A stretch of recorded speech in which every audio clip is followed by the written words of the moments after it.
Hi! Hello everyone! Welcome back sa ating pangalawang video na isipan ko na siyang i-record kasi medyo maaga-aga namang nakauwi at may oras pa. By the way, ang topic natin today is still the same with the previous one, addition and subtraction of similar fractions, but we just have a different set of objectives for today, which you will find out later on.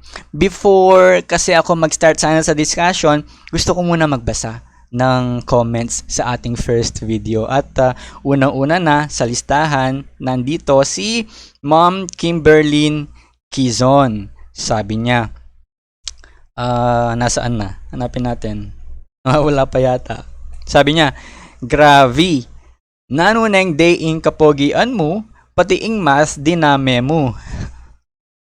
Ma'am Kim, actually, akaluan ko na kung nano na akong day kasi tiknangan ko na. Lupang ali naman din kasi effective alam niyo ba, etong si Ma'am Kim ay napakasipag nito. Napakasipag mag-TikTok. Walang ni isang pagkakataon na napadaan ako sa office nila na hindi ko siya nakitang nag-TikTok. Napakagaling naman kasi kaya hindi ko siya masisisi. Hindi, biro lang. Ma'am Kim, napakasipag na teacher niyan. Talagang ginagawa ang lahat at ang best niya. Hello, thank you sa'yo.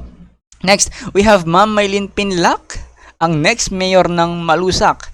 Baka naman, Ma'am Maylin, rhyming pa yon, no? Thank you, Ma'am May. Next, we also have here our teacher nurse, Ma'am Ruth Navarro. Thank you, Ma'am Ruth. Kamusta na? Ingat ka palagi. Next, nandito rin si Ma'am Crystal Jade Razon na talaga namang nagniningning. Ikaw ba naman? Crystal na, Jade pa. O, san ka pa, di ba? Hindi. Ma'am Jade, kung nasaan ka man, tiyan ka lang. Hindi. Ingat ka dyan. Salamat. Next, we have here a pretty English teacher in the name of Ma'am Casey Rivera. Hello, Ma'am Karen Cunesa Rivera. Thank you sa'yo. Next, andito rin pala si, anong basa dito? Clove, Clef, Cleope, Feifei na nga lang. Hello, Ma'am Feifei. Thank you. Next, we also have here our pretty assistant registrar, Miss Jeneline Estravillo. Thank you sa iyo, ma'am. We also have here, bilisan natin ng konti, Miss Jeng Moreno. Thank you, Ma'am Jeng. At just for your information, itong si Ma'am Jeng, meron din siyang YouTube channel. I believe ang pangalan ay Katolikang Pinay. At alam niyo ba, ang tawag niya sa kanyang mga follower ay K Panaligs. O diba? Ang galing. And I believe siya yung nakaisip niyan. Tayo, malay natin, in the future makaisip din na magandang maitatawag ko sa inyo. No? Thank you, Ma'am Jeng. Sino pa ba? Baka may magtampo sa mga former co-teacher ko dito. Eto. Ang Papa P, kung tawagin, Sir Penny Navarro. Hello sa iyo. Sabi niya, nice one, Lods. Turo ka, paano magka-jowa? Naku, Sir Penny, ngayon pa lang, sorry. Kasi, alam mo naman, ikaw ang pinaka nakakaalam niyan. Medyo pihikan tayo dyan. At saka, kailangan mo pa ba? Pang ilan na ba yan? Hindi, biro lang. Sa Sir Penny, napakabait niyan. Hello, kamusta bro? Ingat palagi. Meron pa ba sa mga former co-teacher ko? Kung wala na, proceed na tayo sa mga former student ko. Na nakakatuwa naman kasi kahit nag-uumpisa pa lang tayo nagpapa-shoutout na. No? Gabriels, hello, shoutout sa'yo. I believe grade 9 ka na ngayon. Study well always. And ingat ka palagi. We also have here si Jesus Pacho. Hello, Jesus. Thank you, nak. Shoutout din sa'yo. Kurt Lawrence Soriano. Miss ko na rin kayo. At ingat kayo palagi. Mag-aaral lagi ng mabuti. Sino pa? Si Zach, na ako'y natutuwa kasi yung kanyang dalawang YouTube accounts ay sinubscribe sa aking channel. Thank you, Nak. Ayan. Sino pa ba? Meron pa ba? I believe etong isa dito na walang tunay na pangalan ay si Alexa. Thank you, Lex. Hello sa iyo. Meron pa ba? Ayun, yung mga former students ko. At we also have here Mrs. Joanne Bernardo. She is a parent of one of my former advisees. Thank you sa iyo, ma'am. At sino pa ba? Si Mr. Tristan David. Kung makikita nyo yung number of views ng first video ko na 462, siguro yung kalahati nun sa kanya. Thank you, Tristan. Napakasipag niyan. Working student. At syempre, hindi naman halata kung ano yung pinaka-favorite ko na comment dyan, di ba? Maliit na bagay lang kasi yun, hindi na pinapalaki. Alam mo, Kimbap, kung nagpakilala ka lang, baka ngayon din ay naloadan kita. Hindi, biro lang, baka magpakilala nga. Ayun, so maraming salamat sa inyo. Please know that my heart is full. Also, syempre, yung mga friends natin sa Facebook na hindi ko na ma-mention dito, maraming salamat din po sa inyo. Please know that my heart is full. Maraming salamat sa suporta for being an early supporter in this journey that I wanted to take and be a part of. Maraming salamat. Ngayon, tara na at umpisahan na natin yung discussion natin for today. Let me just set up my PowerPoint presentation. Okay, set up lang natin. Ayan. Like what I've said earlier, today we'll just be having the same topic, addition and subtraction of similar fractions. We just have a different set of objectives, and here they are. At the end of this lesson, class, you should be able to add or subtract similar fractions with regrouping. Ayusin ko lang yung highlighter natin dito. And also convert an improper fraction to a mixed number. Let's start with our first example here. As you can see, di ba yung unang-unang titignan naman natin when we operate fractions, specifically addition and subtraction, yung mga denominator. Ayan, if they are the same, we have no problem. We proceed with the addition. We add the numerators, we get an easy 7/6 in here. Now, I want you to observe our answer. 7/6 or 7/6. Isn't the numerator bigger than the denominator? Tama. Medyo bago, ano? If our answer is like this, even though if we try to simplify this using continuous division method at wala na tayong maisip na ipang-simplify, wala na kasing pwedeng ipang-divide eh. We cannot think of anymore. We don't have anymore a number in here that we can divide on both the 7 and the 6. But we still can simplify this because our answer is an improper fraction ang tawag dito. We can simplify this not by finding for a number or looking for a number na pwedeng ipan-divide sa kanila. Instead, we will have to convert our fraction here to a mixed number. And how do we do that? For a moment. How do we do that? First, what is a mixed number? A mixed number, class, from the word mixed itself, is a mixture of a fraction part and a whole number part in here. And how do we get those, sir? The answers on those boxes, of course, I will teach you after this slide. First, we call a fraction with a greater numerator than its denominator an improper fraction. And if you convert that, if you simplify that, it will be a mixed number. There's just this one simple step or operation that we need to do for us to convert an improper fraction to a mixed number. Magdi-divide lang tayo. Please remember this, class. The fraction bar actually here, this one, means division. With that having in mind, we just simply have to divide now the 7 and the 6 for us to be able to simplify it into a mixed number. Syempre, yung nasa loob ni division house will be the number on top, which is 7. Of course, outside number will be 6. Let's divide this one. First, basahin muna natin. That will be, starting from the inside, 7 divided by 6. But when we answer this, we have to ask ourselves, how many 6 is in 7? Ilang 6 ang meron sa 7? Isa lang. Diba? Then after dividing, we multiply. Please know this process when we divide using the long method. First, we divide and then we multiply. Excuse me. Then we multiply and then bring down if ever there is still a number that we can bring down. After dividing, this is what we are doing now. We are multiplying the 1 by the 6. We get 6. Then after that, we need to subtract. 7 minus 6 will give us 1. And since there's no number anymore in here besides 7 that we can bring down, we stop there. That is our answer. 1. There's 1 6 in 7 with sobrang 1, with the remainder of 1. Now, how do we position this for us to make its mixed number form? You just need to follow the arrow here. The answer will be our whole number. Ayan. The remainder, yung tira, will be our new numerator.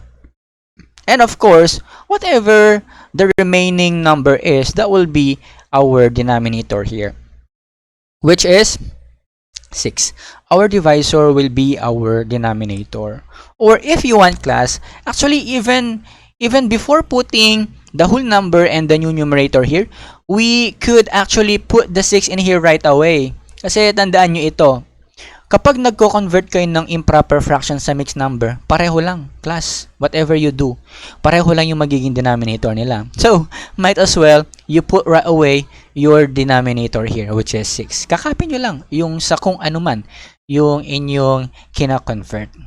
So, it will be easier for you to know what to put in the whole number part and in the numerator part. It's 1 and 1/6. The improper fraction is read as 7/6 with an S. And as a mixed number, we have to read it as 1 and 1/6. Yung whole number at yung fraction part, separated sila ng word na end. Okay? 1 and 1/6. Next example, number 2. May sagot na because you know already how to do this eh. You just copy the denominator and add the numerators. 21/9. And again, look at our numerator. It is greater than the denominator. So, we must simplify this and make it a mixed number. Let us divide. 21 inside, 9 on the outside. You ask yourself, how many 9s are there in 21? Sir, I do not know how to skip count. Is there another way? Of course, there is. You add on a paper repeatedly the 9. We have here 9, right? You count with your fingers. You add 9 and 9. How many is that? That's already 18. Now, do you think if we will add another 9 to 18, we will not exceed the 21? Sosobra. Kung sosobra, ibig sabihin, we cannot add another 9 anymore. What does that mean? We stop at 18 with how many 9s? Dalawa. That's the answer in 21 divided by 9. There's 2 9s in 21. But not exactly, of course. You know, we have a remainder. And look at where I put the 2. It's on top of 1. Because actually, we cannot put any answer here on top of 2 because if we will ask ourselves how many 9s are there in 2, wala naman, 0 yan. Hindi ko na lang sinulat si 2. And so I just put the 1 together with the 2 and now I have 21. That's why I was able to proceed with the division here. Next, DMSB, remember? After dividing, we multiply. 2 times 9 is 18. Actually, hindi mo na kailangan mag-multiply eh. If you did skip count, if you skip counted or did repeated addition, andyan na si 18, no? Yung 2 times 9. We just put it there. Copy it. Subtract. We get a remainder of 3. Pero syempre, pakita natin paano nakuha si 3. Pwedeng i-mental nyo lang to actually, class eh. Ang subtraction, pwede siyang counting the gap actually from the smaller to the bigger number. Ganito yan. From 18 to 21, ilan yung gap nila? Start tayo ng 18, ano? Ang unang bilang sa 19. So, that will be 19, 20, 21. So, nakuha nyo? 3, di ba? 21, because 21 minus 18 is 3. Or if you want, we can do it this way. Subtract natin the usual way. Siyempre, hindi pwede si 1 minus 8. Mas maliit si 1 sa 8. Borrow 1 from 2. 2 will become 1. 1 will become 11 here. And that will be 11 minus 8, which is 3. Pareho lang din naman, di ba? Example, we have here 42 minus 35. Sir, di ko po alam yan kasi 2 digits. Kuha po kong papel. I will do it vertically. You know, actually, you can just count from 35 to 42. You count the gap between them. Not really between. You count from 35 to 42. Ilan yung mabibilang mo? That will be the answer in 42 minus 35. Let's do it. Yung 36, yung magiging una nating bilang ha. That will be 36, 37, 38, 39, 40, 41, 42. Ilan? 7, 7. At kahit i-calculator mo yan, you will still get the same. It's 7. Get it? Now, you know that we need to put our whole number. I'm sorry. Now, you know that we need to put our answer here, the quotient, as our whole number here. Kaya may arrow naman kayo na guide. And then, our remainder will be our new numerator. And our denominator here will be, of course, the 9. We have an answer of 2 and 3/9. Sir, bakit po parang pwede pa nating paliitin si 3/9 dito? I think po, sir, there's a number na pwede ko pong i-divide kay 3 at 9. If you are having that thought in mind, very good. Tama yan. Kasi class, just like what we did last time, in simplifying simple fractions, pwede rin natin, dapat din natin i-simplify yung mga mixed number. Okay? Paano yan? The only difference is just that, sa mixed number, sa mga mixed number class, we only simplify the fraction part. Take note. If possible, simplify only the fraction part. Siya lang, walang iba.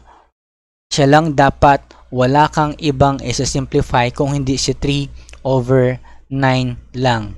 Dapat maging loyal tayo sa kanya when we simplify a mixed number. So it's just 3/9 or 3/9. Just the same, you put the 3 and the 9 inside this inverted division house. We think of a number we can use to divide on both of them. 3 will become 1, 9 will become 3. And our final answer will then be 2 and 1/3 class ha. Hindi lang 1/3. It will be 2 and 1/3. I'm sorry. 2 and 1/3. Hindi lang siya 1/3. Kasama, isusulat, ikakopy dapat, syempre, yung whole number mo dito, even if you did not simplify it. Because our whole number is unsimplifiable anyway. Alright? Next. We have our answer here already, 14/4. Sa mga namalikmata dyan na akala yung sagot ay 18/4. Mag-ingat sa subtract at pag-add, gaya ng sabi ko sa inyo dati, diba? Before we do it, make sure you check first what the operation is. It is subtraction, so it's just proper for us to subtract the numerators. So we got here 14/4, which when we divide, we will get, ayan, a remainder of 2 and an answer of 3. And if we will put that, or if we will write that as a mixed number, that will be 3 and 2/4. 3 and 2/4. Do you think we can still simplify only the fraction part of our mixed number here? Look at 2 and 4. Pwede ba? Yes, of course. By what number? 2. 2 will become 1, 4 will become 2, and we will write the 1/2 together with our whole number as well. Our final answer will be 3 and 1/2. I hope you got that and you are following. Ang tatandaan nyo lang naman sa mga mixed number class, pwede nating i-simplify yung final answer natin dyan. Basta yung fraction part lang. What about, sir, yung whole number? No matter whatever it is that we do, wala tayong gagawin sa whole number. Hindi natin yan sinisimplify kasi buo na siya. Kompleto na siya. May bumuo na sa kanya. Sana all. Diba? Hindi. Biro lang. Si 3, yan na yon. Huwag nyo lang siyang kakalimutan. Kasi, alam nyo naman, mahirap kapag nakakalimutan ka. Diba? Ayan na, kung ano-ano pinagsasabi ko, nawala na ako. Kalimutan nyo na yung sinabi ko na yon. Basta, tandaan nyo, sa mga mixed number, etong whole number natin dito, hindi natin yan sinisimplify kasi buo na nga siya whole number. We just need to copy it, write it together with the simplified form of our fraction part. Alright? And do this with me, please. I want you to grab a clean sheet of paper or a whiteboard if you have. At ako naman, gagawin ko itong mga ito sa aking whiteboard din dito. I-copy ko lang muna para kapag in-exit ko, ito ay alam ko pa rin yung mga sasagutan. We have 6 sevenths plus 5 sevenths. By this time, I hope you are copying the examples kasi I will be removing my presentation first so you can see me in a camera view sa pagdi-discuss ng ating examples dito sa aking whiteboard. We have 27 over 8 minus 3 over 8. Right, I'm ready now. I'll be closing first my presentation and let's do it together. Also on my whiteboard. What's the next one? The next one will be for you to do them alone. Let me cut it in here first. Alright, now I'm ready to do it. I hope you're also ready on your paper or on your whiteboard. We have here, please copy it correctly, 6 sevenths plus 5 sevenths. Of course, we can right away copy our denominator here, which is 7. And then we will just need to add yung 6 at saka 5. That will be 11. Now, our answer in here is not in its simplest form yet. Kasi kung mapapansin ninyo, yung numerator natin ay mas malaki pa sa denominator. And we do not want that. So what we can do here is actually divide the numerator by the denominator. Let's divide it here. We will have, of course, 11 on the inside, 7 on the outside. How many 7 can you get in 11? There's just 1. Dito ko siya ilalagay kasi wala naman akong makukuwang 7 sa 1. Kaya I asked for the help of the next digit. I put them together. Now I have 11. Next, 1 times 7 now. After dividing, we will need to multiply. That will be 7. And 11 minus 7 will be 4. We have now a remainder and an answer here. To write that as a mixed number, we will have here, copy nyo na yung denominator, 7. Kasi pareho lang yan. Magpapareho lang yung denominator nila para di na kayo masyado nalilito. Etong sagot natin dito, yun yung whole number natin. Put it here. Then our remainder rather will be our new numerator. So there. That is already our final answer. 1 and 4 sevenths. Sir, pwede pa po ba nating i-simplify si 4 at saka si 7? Sa palagay nyo, pwede pa ba? Hindi na. Because we cannot think anymore of a number that we can use to divide on both of them. That's it already. 1 and 4 sevenths will be our final answer in 6 sevenths plus 5 sevenths. Next, let's have erase. Let's get ready for the second example.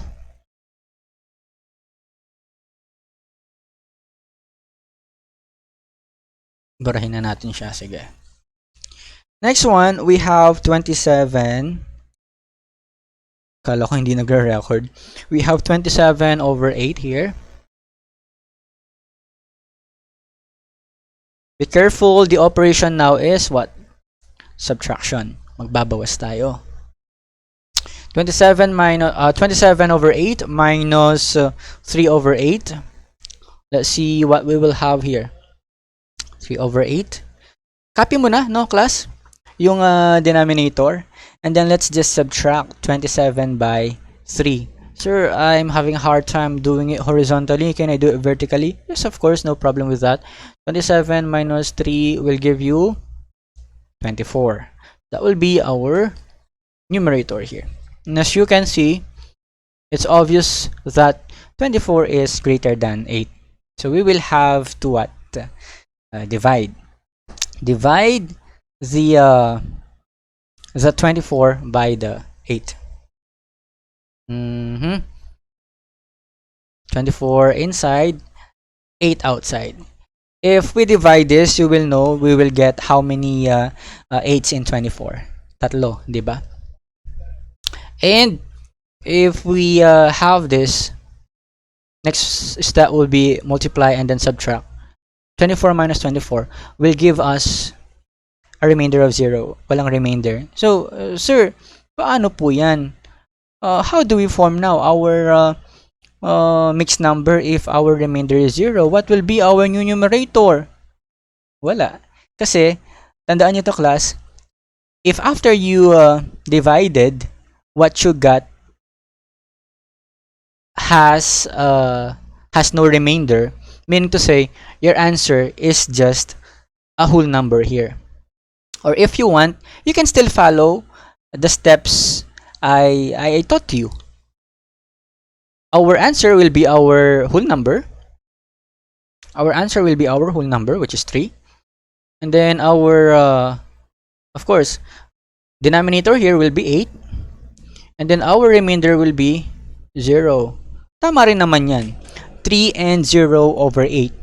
Because 0 over 8 is 0 anyway. Because that's 0 divided by 8. 0 divided by 8 is 0. And that means to say, you have 3 wholes here and nothing. And what is 3 and nothing? Walang mangyayari kay 3. 3 pa rin siya. Parang 3 plus 0 lang yan. 3 pa rin.